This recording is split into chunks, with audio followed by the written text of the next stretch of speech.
New video has surfaced showing the fight involving Saints running back Alvin Kamara and Darrell Green. He claims Kamara shoved him into a wall and punched him several times at a Las Vegas hotel. The video does not show the moments leading up to the altercation.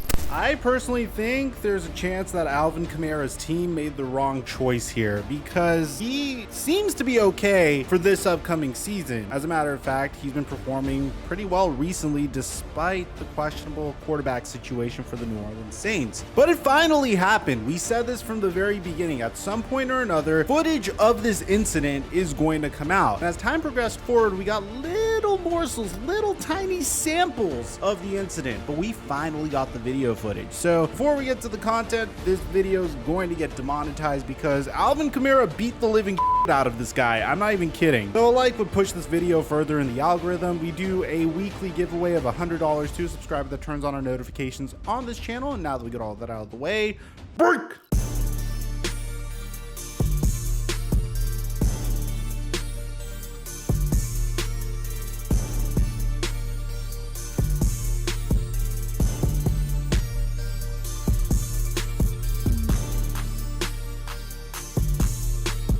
You know me really well. You'd know that I typically would never purchase jewelry. I really think it's a horrific investment, and most jewelry retailers sell it at a ridiculous price. But once I discovered the GLD shop, man, things started to change because not only does the GLD shop have high quality pieces that they sell for a really reasonable price, but they have custom pieces that no other retailer would have. Recently, I discovered this Dallas Cowboys pendant, and for the price it was and the quality it was, I had to snag this one. So it's become a little bit of an addiction for me recently. And ironically, they've collaborated with Micah Parsons as well. GLD was founded on the idea that everyone should be able to afford high quality jewelry pieces that deliver confidence and help complete your look. GLD is made with real gold that's built to last, and their manufacturing process and attention to detail is the best in the game. Yeah, brother, this is real white gold, son. And it didn't cost me an arm and a leg to acquire it. They offer a lifetime guarantee on all purchases, and if there's any issues with your jewelry, GLD has you covered. And believe me, I don't think I have any issues with this white gold chain with the Dallas Cowboys pendant on it. And right now they're hooking up my subscribers fat. 33% off when you go to gld.shopgld.com/microphone. That's gld.shopgld.com/microphone for 33% off. And thank you, GLD,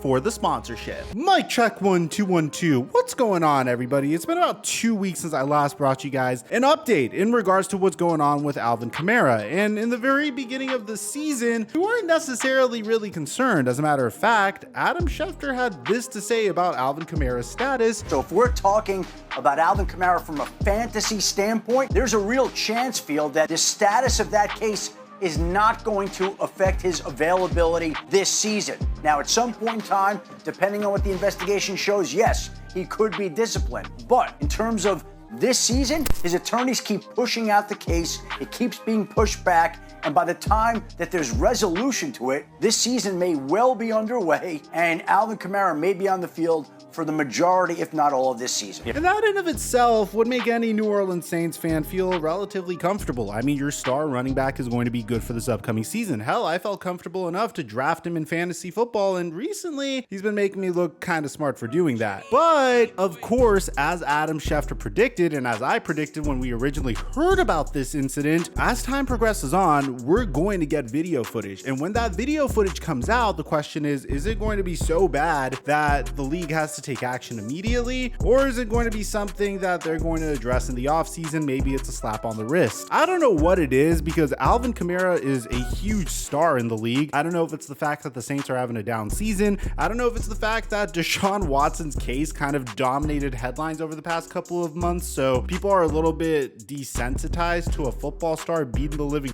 out of someone. But regardless, this story is insane, and it gets more and more insane, and it could definitely have ramifications for Alvin Kamara's career. Alvin Kamara is probably going to be able to play for the rest of the season. And this was something that we predicted in the very beginning of the season. I mean, he's expected to face at least a 6-game suspension stemming from his alleged involvement in a Las Vegas fight back in February, but he's probably not going to serve that suspension until 2023. Now, the original report comes to us from February 9th of 2022 when Alvin Kamara was arrested, charged with battery resulting in substantial bodily harm. harm. Now, this was during the time of the Pro Bowl. He was arrested on Sunday and released on a $5,000 bond after being charged with battery resulting in substantial bodily harm. Now, detectives obtained surveillance footage from the casino that matched the victim's account of the events. According to the police report, Kamara pushed the victim and another male in the group punched the victim in the face and knocked him against the wall. Kamara then punched the victim several times. 3 others in the group then joined in, stomping on the victim's face, chest, and legs. The victim, who was knocked unconscious, had an orbital fracture to his right eye and other minor injuries, according to the police report. Now, I want to make sure you guys know, an orbital fracture is not a minor injury. It's a pretty serious freaking injury. So I'm assuming what they're saying is an orbital fracture to the right eye plus minor injuries. Not that an orbital fracture is a minor injury. It's a pretty big deal, dude. Now, the incident occurred at 6:25 a.m. on Saturday, the eve of the Pro Bowl, at Dre's After Dark Club in the Cromwell Casino. The report was made on Saturday at a local hospital, which officers were dispatched to around 5:50 p.m. Pacific time. Kamara was arrested on Sunday at 3:30 p.m. Pacific time after the Pro Bowl, which he played in, which is so funny to me. I mean, like, don't get me wrong. I don't think it's right of any person to beat the out of any other person, but the fact that cops were sitting there saying, well, we gotta arrest this guy, but he needs to play in the Pro Bowl first, to me, I thought was pretty funny. And to be honest, I kind of soft criticized the NFL about this, not to absolve Alvin Kamara of any accountability at all whatsoever, but I just think it's a questionable decision to have the Pro Bowl in Las Vegas, a game that most athletes really don't give a shit about. They just want to go there for the vacation. So you're gonna have athletes getting drunk and hitting up clubs, especially if there's a game that they really aren't going to really try and participate in the next day. And as a result, there's a pretty high likelihood, or at least an increased likelihood, of something like this happening. So I don't understand the rationale of doing this. Obviously, Alvin Kamara and any player in the NFL is a grown man that needs to hold himself responsible for his actions, but you definitely increase the chances of something like this happening whenever you decide to have the Pro Bowl in the Sin City. After that, the security team was contacted by the police in Las Vegas just prior to the game, saying that they would like to meet with Alvin after the game, and the team made sure that that happened. Kamara posted a $5,000 bond. He had an initial appearance scheduled for 1:30 Pacific time on Monday, but it was canceled because he posted bond, and according to records at the time of this report, his next court date was supposed to be March 8th, 2022. Since then, Alvin Kamara has been doing a remarkable job getting out of these court dates, which is why Adam Schefter felt so confident that he wasn't going to get suspended this year. Darnell Green would file a civil lawsuit against Alvin Kamara, as he should, to be honest. If you saw this man's face, which I'll post onto my story, I can't post it here, but if you saw this man's face, dude, like, you should file a civil lawsuit in this case. Now, the lawsuit alleges that Kamara and the other men involved beat Green and stomped on him when he was on the floor unconscious outside of a Las Vegas nightclub on the morning of February 5th prior to the Pro Bowl. It alleges that Kamara shoved Green into a wall, repeatedly punched him in the face, including after he had fallen to the ground, and bragged about the assault to a friend as they were leaving the club. Green's lawsuit asks for a jury trial and compensatory and punitive damages of no less than $10 million.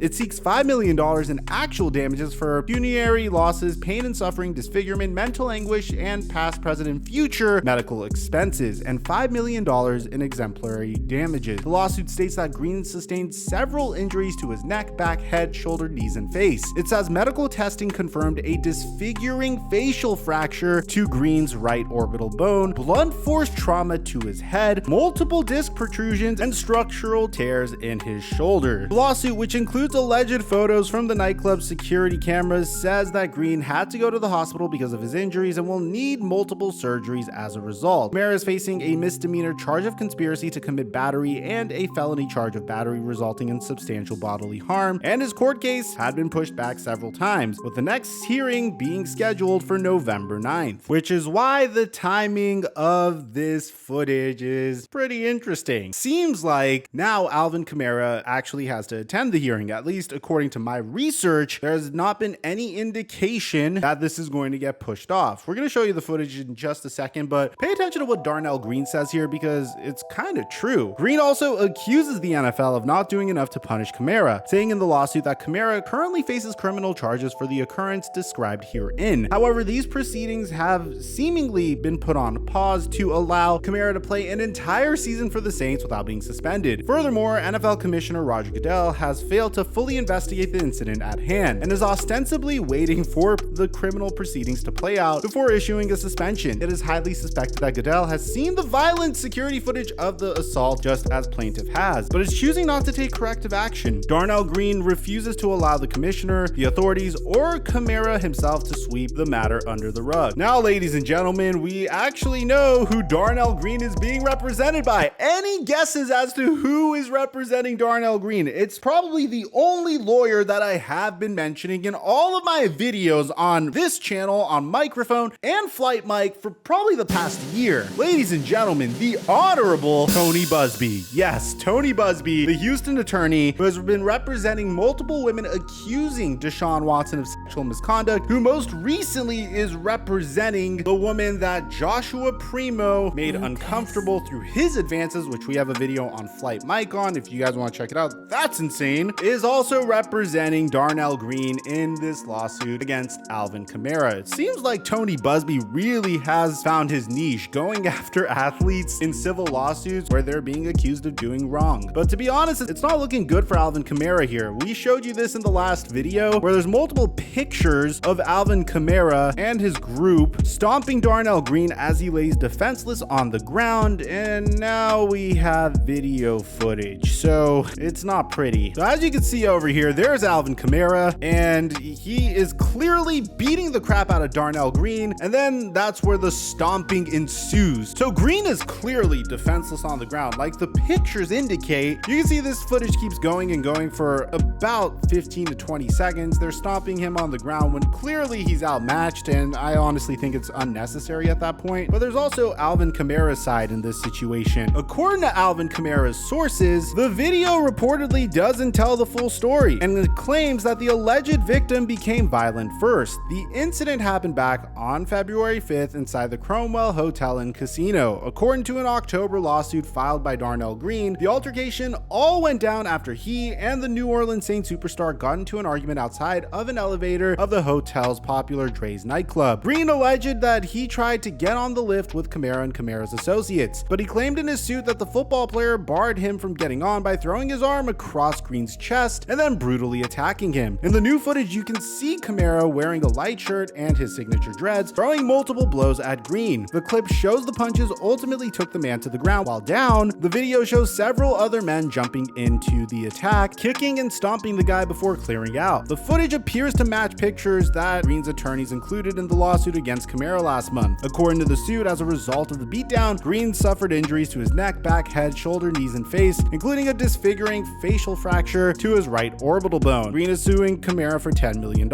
He was arrested after the 2022 Pro Bowl game for his alleged role in the incident and charged with felony battery resulting in substantial bodily harm and misdemeanor conspiracy to commit battery. At the time of the arrest, cops claimed in police documents that Kamara did admit to punching the man. And that's where we currently stand. Kamara is set to go in for a hearing now this week. So now you're caught up. The only thing we need to know is what's going to happen on November 9th. So like a good YouTuber, I waited until November 9th because I thought that we were for sure going to get a trial today, but it looks like I was wrong. So this is coming to us via Drew Davenport. He says, if you followed me on the Alvin Kamara case, you know that I've been saying this since the first continuance in April, that there was a good chance that they would try to push the case out until the off season. And that happened today. The docket has not been updated online, but the report is that the case has been continued for negotiations until January 23rd next year. It's been set for negotiations 4 times already in this case, and this will be the 5th, but the case is finally moving. That's because they've now set it for trial on March 1st. That's also what I've been expecting. This type of case rarely gets worked out in advance of having to go through all the machinations of trial prep and what amounts to a high stakes game of chicken. Why is that? Well, these two sides both have difficult positions to defend. From the state side of it, they have a victim with some serious injuries that are possibly permanent. They have a fact pattern with particularly heinous allegations, and they have a video of it. This makes it hard for them to offer any kind of significant plea deal. From Kamara's side, he can't plead guilty to the felony charge for two huge reasons. One, it has a mandatory prison time of 2 years.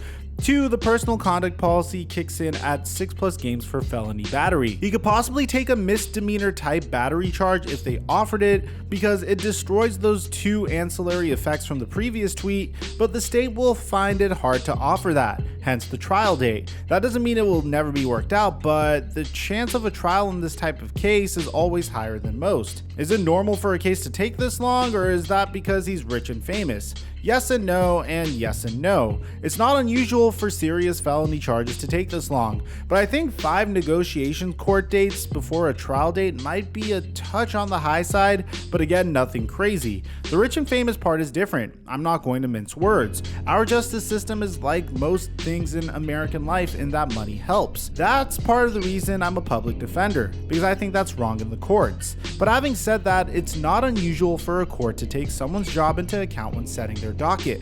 I get cases moved all the time for people's work. Judges want people to work. I know it sounds simple, but it's not. Judges really want you to keep your job while the process plays out. I have clients who are out of town for work for a month or even 2, and the judge is almost always reasonable about that. Why wasn't he at court? That's also not unusual. The court can waive his appearance at pre-trial hearings if they knew the case wasn't close to a plea/settlement, then there really isn't much of a reason for him to go. So what is he facing next year? Well, with the suspension all but ruled out for 2022, what can we expect for 2023? I can't say definitively, but you're here for my opinion, so here it is. I think at some point Kamara gets a reasonable offer for his actions in the case, but I still think the NFL will take a dim view of the whole situation and suspend him a liberal amount. I'm looking at 4 to 8 games as a real possibility for 2023. Keep in mind that the PCP takes into account aggravating factors when making a punishment decision. So even if he escapes a felony charge, I don't know what says aggravating factor more than permanently disfiguring someone's face. That's not meant to be glib, but factual. I don't believe this jeopardizes his career, nor do I think he'll end up out for the whole year. However, I will say it again, that is purely an educated guess at this point. There are way too many moving parts here to accurately predict anything. The best I can do is to say I don't see how he escapes suspension altogether, but how much will it be?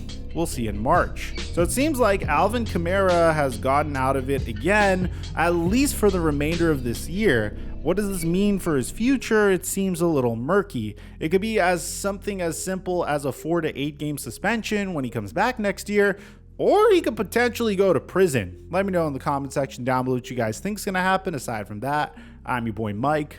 I'm dropping our mic until our next upload.